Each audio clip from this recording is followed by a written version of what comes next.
નમસ્તે વિદ્યાર્થી મિત્રો, યુવા ઉપનિષદ એપ્લિકેશનમાં આપ સૌ મિત્રોનું સ્વાગત છે.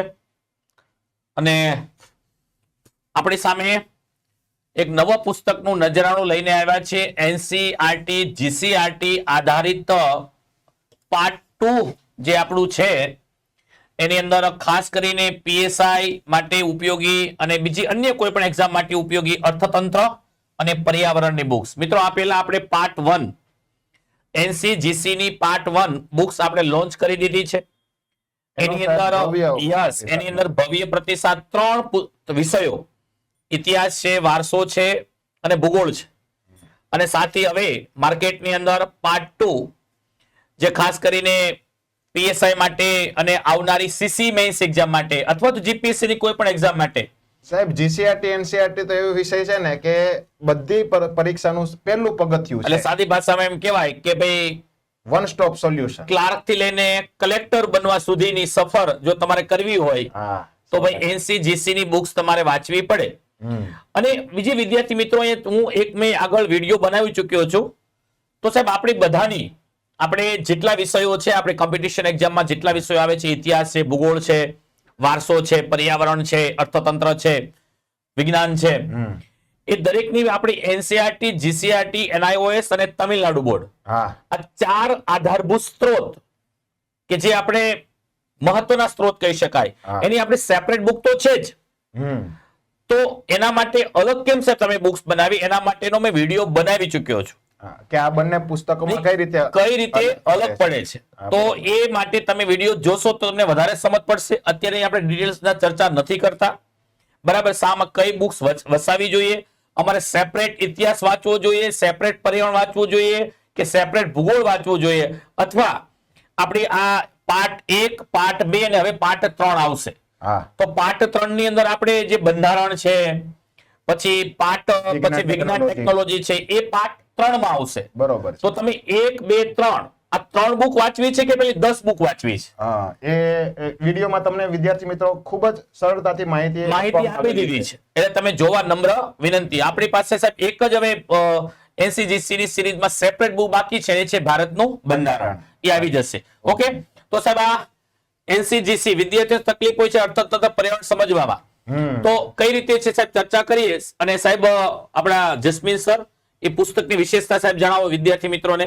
તો વિદ્યાર્થી મિત્રો, સાહેબે કીધું એવી રીતે કે જીસીઈઆરટી એનસીઈઆરટી માં જે આ 2 સબ્જેક્ટ છે, અર્થતંત્ર અને પર્યાવરણ, તો એમાં કેવું થાય કે આપણે અલગથી વાંચીએ જીસીઈઆરટી કે એનસીઈઆરટી ની ચોપડીમાં, તો હવે તમારે શું કરવું પડે કે વારા પરથી તમારે અલગ અલગ આધારભૂત પુસ્તકોનો સહારો લેવો પડે, કારણ કે અર્થતંત્રની માહિતી તમને એક જ વિષયની ચોપડીમાં ના મળે. બીજું તમે વારાફરતી અલગ અલગ બીજું મોકલો તો ઘણી બધી માહિતી હોય ને સમાન હોય અને મુદ્દાઓનું પુનરાવર્તન થાય. આવું ના થાય એટલા માટે જીસીઈઆરટી અને એનસીઈઆરટી નો કમ્બાઈન એટલે કે વન સ્ટોપ ઉપયોગ આપણે અર્થતંત્રનો અને પર્યાવરણનો એક જ પુસ્તકમાં સમાવેશ કરી દીધો. અહીંયા સાહેબ વધુ સમય ન બગડે સાહેબ, એ બહુ ઇમ્પોર્ટન્ટ હોય છે વિદ્યાર્થી માટે, કારણ કે આપણી પાસે સમય હોય સ્માર્ટ પ્રિપેરેશન. એક્ઝેક્ટલી. આપણી પાસે રાત ઓછી અને દિવસો ઓછા અને કામ જાજા. તો એટલા માટે આપણી પાસે સમય જ નથી હોતો, કે એટલા બધા વિષય હોય. એટલા માટે જે કોમન લાગતું હોય એને બધું મિક્સ કરી દીધું છે. તો એટલા માટે અલગ અલગ એનસીજીસી માં આપેલા અલગ અલગ કોડ નો ઉપયોગ કરવામાં આવ્યો છે કે ભાઈ આ માહિતી એનસીઈઆરટી માં છે, આ માહિતી જીસીઈઆરટી માં છે. અને માહિતી કોમન હોય સાહેબ એને કોડ વગર બતાવે. Actually exactly. માનો કે તમને પૂછવામાં આવે કે એનસી માં લખ્યું હોય એક સિમ્પલ કે ભાઈ અર્થતંત્રના પિતા એડમ સ્મિથ કહેવાય, અને જીસીઈઆરટી માં પણ લખ્યું અર્થતંત્રના પિતા એડમ સ્મિથ કહેવાય, તો એને કોમન લીધું છે. કોમન એટલે કોડ વગર હોય. કોડ વગર. માનો કે માત્ર એનસીઈઆરટી માં હોય તો એને કલર આપ્યો છે અથવા એને કોડ બતાવ્યો છે, એનસી નો કોડ આપ્યો છે. અને માત્ર જીસી હોય તો માત્ર જીસી નો કોડ આપ્યો છે. ઓકે. તો મિત્રો આ સાથે અર્થતંત્ર વિષય, પર્યાવરણ અને રાજ્યશાસ્ત્ર. તો સાહેબ રાજ્યશાસ્ત્ર કેમ કે સાહેબ અમુક એવા જે પર્યાવરણીય સંસ્થાઓ છે જે આપણે રાજ્યશાસ્ત્ર માંથી મળે છે, બરાબર, એની સાથે સંલગ્ન છે. તો એવા વિષયને પણ આપણે સાહેબ લઈ લીધું છે, એટલે વિદ્યાર્થીને કોઈ અન્યાય ન થાય. બરાબર. એટલે તમે જુઓ સાહેબ કે આપણે એકદમ નિરીક્ષણ પૂર્વક અભ્યાસ કરીને ક્યાં ટોપિક પર્યાવરણ રિલેટેડ છે, કયા ટોપિક અર્થતંત્ર રિલેટેડ છે, એ દરેકે દરેક વિષય વસ્તુનો સમાવેશ કરીને આ બુક્સ વિદ્યાર્થી સામે મૂકેલી છે. એટલે સાહેબ બધું આખી ભાણું ત્યારે જ છે, માત્ર તમારે વિદ્યાર્થીને જમવાનું છે. એટલે વિદ્યાર્થી મિત્રો આપણે અહીંયા ધોરણ 6 થી લઈને ધોરણ 12 ના તમામ વિષયોનો પુસ્તકનો અભ્યાસ કરેલો છે. એવું જરૂરી નથી અર્થતંત્ર અને પર્યાવરણ લગતા તમામ વિષયો કે જેમાં અર્થતંત્ર અને પર્યાવરણ લગતી માહિતી હોય Yes, એ તમામ exactly. પુસ્તકોનો આપણે અભ્યાસ કરેલો ઓકે છે. અને એના આધારે સાહેબ આપણે તમે જોવો છો મેમરી ટેકનિકલ છે, માઇન્ડ ગ્રાસ્પિંગ પ્રોસેસ છે, એના આધારે સાહેબ 245 બધું ટેબલ છે, ચાર્ટ છે, આકૃતિનો સમાવેશ છે. આ ખૂબ સાહેબ સરસ છે કારણ Okay. કે છોકરાઓને પહેલી વાર આમ જોવે ને ટેબલ ચાર્ટ ને Yes. આકૃતિ આમ તરત મગજમાં બેસી જાય અને એ આપણી યુવા ઉપનિષદ પબ્લિકેશનની જે વિશેષતા રહી છે સાહેબ. અને સાહેબ 38 પ્રકરણો છે અને 6 થી 12 ના જે આપણે વાત કરી ગયા કે પાઠ્યપુસ્તક આધારિત અને બરાબર હા. અને વિશેષ માહિતીનો સભામાં સમાવેશ કરવામાં આવ્યો છે. ખૂબ તો સરસ. તમે જોઈ શકો છો આપણે 6 થી 12 નું આધારિત આ પુસ્તક છે. ઓકે સરસ વિદ્યાર્થી મિત્રો. હવે આ પુસ્તકને કેવી રીતે વાંચવું છે તો તમે જોઈ શકો છો અહીંયા તમે માનો કે કોઈ તમે વાંચો છો દાખલા તરીકે આ પહેલું અર્થતંત્ર ટોપિક છે, અર્થતંત્રની સામાન્ય સમજ, હા. બરાબર, શરૂઆત અહીંથી થાય. હા. તો તમે જો અહીંયા વિશેષ કરીને આપણે આપી દીધું છે વિદ્યાર્થીને સમજવા માટે કે એક્સ્ટ્રા માહિતી જે જીસીઆરટી એનસીઆરટી માં ના હોય. હોય એક્ઝેક્ટલી.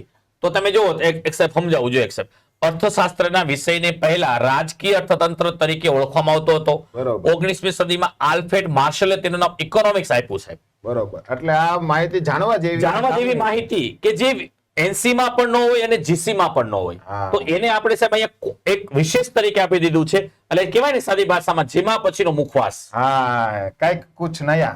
અને પછી જેમાં પછીની જમાવટ કેમ આપણે લીંબુ સોડા કે પછી મસાલા કે જલજીરા સોડા પીતા હોઈએ આ ખાધેલું હજમય થઈ જાય હા. એટલે ખાધેલાનો સ્વાદ લાંબા સમય સુધી લાગે અને મજા આવે છે. મજા આવે. બરાબર. ઓકે સાહેબ અહીંયા તમે જોઈ શકો છો દાખલા તરીકે અર્થશાસ્ત્રનું ભારતીય ચિંતન છે તો આ ટોપિક આપણે એનસી માંથી લીધો છે અને આ ટોપિક આપણે જીસી માંથી લીધો છે. હવે અહીંયા કશું સાહેબ લખ્યું જ નથી આપણે તો મતલબ એમ કે આ ટોપિક બંનેમાં હશે, કોમન હશે સાહેબ. common. એટલે આ રીતે તમને સમજવામાં ખબર પડે કે નહીં કે પછી આપણે ચીપકાઈ દીધું છે. હા એટલે તમે વેરીફાઈ પણ કરી શકો મિત્રો. Yes, yes. કે આપણે જેમ કે સાહેબ આપણે આ ચેપ્ટર બનાવ્યું તો એનસીઆરટી ના આપણે કયા ધોરણના કયા વિષયના પુસ્તકોનું કયું ચેપ્ટર આપણે લીધેલું Yes, છે. yes. એવી રીતે જીસીઆરટી ના કયા ધોરણના કયા વિષયનું કયું ચેપ્ટર લીધેલું છે તો તમને એ પણ માહિતી એ આપવામાં પણ આવે. અહીંયા કોસ્ટ દરેક ચેપ્ટર ચાલુ થાય હા. તો દરેક ચેપ્ટરમાં તમે લખ્યું છે એનસી નું માનો કે આ ઇકોનોમી માઇક્રો છે એ 12મા ધોરણનું છે, પાઠ નંબર 1 છે. એવી રીતે આપણે દરેક ચેપ્ટરમાં દર્શાવવામાં આવેલું છે. પછી જુઓ તમે ઇન્ડેક્સ છે સાહેબ, હા અર્થતંત્રના સાહેબ આપણે અર્થતંત્રની ઇન્ડેક્સ છે સાહેબ. 18 અધ્યાય એટલે કે આપણે અર્થતંત્રના 18 ચેપ્ટરમાં આપણે હા. આવરી લીધેલું છે. મહાભારતના સાહેબ જેમ આપણે ભગવદ્ ગીતાના ભગવદ્ ગીતાના જે 18 અધ્યાય છે એવી રીતે સાહેબ 18 અધ્યાય આપવામાં આવ્યા છે. એવી રીતે એવી રીતે પર્યાવરણના પણ 20 અધ્યાય છે. હા હા 2 અધ્યાય થોડાક વધી ગયા વધી છે. ગયા. બરાબર. ઓકે. તો અહીંયા આખું તમે જોઈ શકો છો અનુક્રમણિકા છે ડિટેલ ઇન્ડેક્સ આપવામાં અને આવે છે ડિટેલ મિત્રો. ઇન્ડેક્સ આપવામાં આવી છે. એવી રીતે આગળ પર્યાવરણની પણ ડિટેલ ઇન્ડેક્સ આપવામાં આવી છે. ટેબલ. મતલબ કે સાહેબ ઇકોનોમિક સાહેબ 196 પેજની અંદર હમ. આપણું જે ઇકોનોમી છે બરાબર છે અને પછી પર્યાવરણ શરૂ થાય પર્યાવરણ શરૂ થશે. તો સાહેબ અહીંયા ભારતીય અર્થતંત્ર એના ચાર્ટ ઇન્ડેક્સ છે એટલે કે તમને અહીંયા ખ્યાલ આવે જો આપણે કેવા કેવા ચાર્ટ લીધા અર્થતંત્રના પ્રકારો, બજાર પ્રક્રિયા, જીડીપી ની ગણતરી, એમપીસી નું બંધારણ એટલે મોનિટરી પોલિસી કમિટી, બરોબર, કેશ રિઝર્વ રેશિયો, એટલે આ બધું કેવું છે સ્ટેટિક માહિતી છે અને કોન્સેપ્ચ્યુઅલ ક્લિયર થાય એ બદલ ચાર્ટ સ્વરૂપે આપેલું છે. એટલે ચાર્ટ ઇન્ડેક્સમાં સાહેબ આપણે આ બતાવેલી છે. ઓકે પછી એવી રીતે પર્યાવરણમાં પર્યાવરણમાં પણ ચાર્ટ ઇન્ડેક્સ ઓકે. જલીય નિવસન તંત્ર ખૂબ સરસ પછી સાહેબ. ફિગર સાહેબ જોવી હોય એના માટે હા. ફિગર ઇન્ડેક્સ હા. કે દાખલા તરીકે તમારે રેલવે ઝોન જોવા છે હા તો રેલવે ઝોન ની ફિગર ઝોન માટે તમે પેજ નંબર 165 માં જવાનું સાહેબ. અને આનો આખો પ્રશ્ન ડીવાયએસઓ માં સાહેબ પૂછાય. હા એટલે તમે અલગ અલગ તમે રીતે અલગ અલગ અહીંયા આપણે આપવામાં આવ્યું છે કે તમને વિદ્યાર્થીઓને વાંચવામાં સરળતા રહે. હમ. એટલે પર્યાવરણની પણ Figure અને સાહેબ, index. એકથી મારા ખ્યાલ પ્રમાણે સાહેબ ઇકોનોમી કરતા પર્યાવરણમાં ફિગર હોય હા. તો સાહેબ વધારે મજા આવે વિદ્યાર્થી કેટલી સમજવામાં. બધી ફિગરો સાહેબ આપણે બધી જો સાહેબ લીધેલી. આહાર જાળ છે હું સમજુ છું, પછી ઉર્જાની પિરામિડ છે હા. તો ફિગર હોય તો વધારે. હા. પછી આ ચક્રો છે મારા ખ્યાલ પ્રમાણે ચક્રની જે આકૃતિથી સમજે એ લખાણમાં ન સમજાય. એક્ઝેક્ટલી તો તમને બહુ ઇમ્પોર્ટન્ટ થઈ પડતી હોય છે તો એને બધું આપવાનો પ્રયત્ન કરેલો છે. અર્થતંત્ર છે તો અહીંયા અર્થતંત્ર માનો કે આ ચેપ્ટર ચાલુ થાય તો તમે આખા તમે જોઈ શકો છો 18 chapter. 18 ચેપ્ટર આપવામાં આવ્યા છે અને પહેલું ચેપ્ટર છે આપણું અર્થતંત્રની સામાન્ય સમજ. ઓકે મિત્રો, એ આપણે ચર્ચા કરી કે અર્થશાસ્ત્રનો ઉદ્ભવ અને Yes, વિકાસ yes, એ રીતે. બેઝિક થી લઈને એડવાન્સ સુધીની માહિતી કવર કરી દીધી છે. પછી આ જુઓ મિત્રો આપણે અર્થતંત્રના પ્રકારો, અને સરકારની ભૂમિકાના આધારે અર્થતંત્રના પ્રકાર આવી રીતે ચાર્ટ સ્વરૂપે તમને માહિતી આપેલી છે.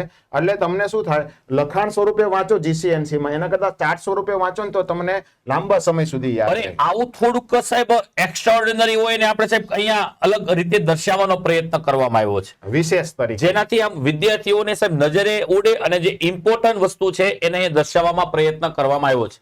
ઓકે સાહેબ, જો ઇન્ડેક્સ સાહેબ, HDI. HDI, તો સાહેબ HDI શું છે અને માપદંડો કયા કયા છે અને માપદંડોને હવે કઈ રીતે માપી શકાય છે, પહેલા 2010 પહેલા કેવા હતા, 2010 થી હવે કઈ રીતે ચેન્જીસ થયું એટલે છે. આપણે સાહેબ કમ્પેરિઝન કર્યું સાહેબ અહીંયા. હા. તો 2010 પહેલા HDI કેવી રીતે મપાતો હતો, 2010 પછી HDI કેવી રીતે મપાય છે સાહેબ, આખી વસ્તુ છે એને અહીંયા સાહેબ લેવામાં પ્રયત્ન કરવામાં આવેલો છે. ગાગરમાં સાગર, ગાગરમાં સાગર છે અને ઓહો સાહેબ આ તો તમે જોઈ શકો છો ભારતના બધા એરપોર્ટ. એરપોર્ટ. હા, કઈ રીતે આમ તમે જોવો ને એટલે તમને યાદ રહી જાય કયા સિટીમાં કયું એરપોર્ટ. આ જોડકા સ્વરૂપે સાહેબ બહુ બધો પ્રશ્ન આવ્યો yes yes yes yes yes yes. અને સાહેબ હમણાં સુરતને પણ આંતરરાષ્ટ્રીય એરપોર્ટ આપી દીધું, એ પણ લઈ લીધું આપણે સાહેબ. હા, બધું કરંટ અફેર સાથે હા, આપણે એટલે આપણે ખબર હતી કે ભાઈ આપણે સુરત આંતરરાષ્ટ્રીય એરપોર્ટ નથી, હા. તો ઓલરેડી આંતરરાષ્ટ્રીય એરપોર્ટ તરીકે સુરતને આપી દીધું, તો એનો પણ આપણે સમાવેશ કર્યો. સાહેબ આને ખબર પડે, એક તો સુરત, રાજકોટ, રાજકોટ, અમદાવાદ અને વડોદરા. હા. તો ગુજરાતમાં આંતરરાષ્ટ્રીય એરપોર્ટ કેટલા, તો ભાઈ 4. હા, રાઈટ.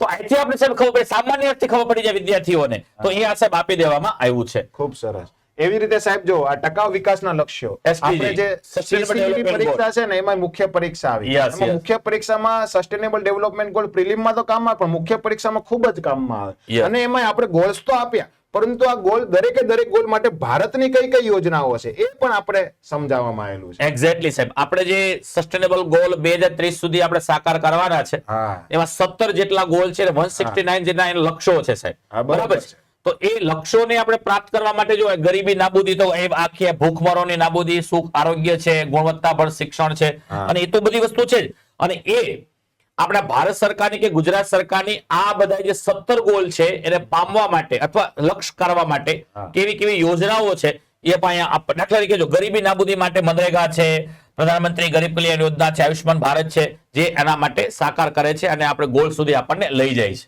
ખૂબ ઓકે, સરસ, ખૂબ એ સરસ. પર્યાવરણ છે સાહેબ અહીંયા. હા, તો પર્યાવરણમાં તમે અહીં 20 જેટલા ચેપ્ટર છે આપણે સાહેબ, બરાબર છે. એટલે એમાં મોટા ભાગના આપણે બધા ચેપ્ટરો આપણે એવી રીતે કવર કર્યા કે સિક્વન્સ જળવાઈ રહે, કે જેમ કે પેલા પર્યાવરણ, પછી પારિસ્થિતિકી, પછી રાસાયણિક ચક્રો, જૈવ વિવિધતા, પ્રદૂષણ, Okay. બરોબર, જંગલો, રાષ્ટ્રીય ઉદ્યાનો, પર્યાવરણ સંબંધિત સંમેલનો, કાયદા, સંસ્થા, એટલે કાંઈ પણ આપણે બાકી રાખ્યું નથી. ઓકે, એટલે પર્યાવરણ સંબંધી જે સંસ્થાઓ છે, રાષ્ટ્રીય આંતરરાષ્ટ્રીય સ્તરની પર્યાવરણના હા. પુરસ્કારો છે, રાષ્ટ્રીય આંતરરાષ્ટ્રીય સ્તરના, અને બસ. કરંટ અફેર્સ 2024 સુધીમાં હા. કોને કોને પ્રાપ્ત થયા અને જે કોપ સંમેલન હોય છે હા, એ બરોબર. 2024 સુધીના સાહેબ લઈ લીધા છે, અને અમુક ભવિષ્યમાં એટલે કે 2025 માં ક્યાં થવાનું છે એની પણ સાહેબ અહીંયા આપણે વાત કરેલી અને છે. એવા જ પ્રશ્નો પૂછાતા હોય સાહેબ.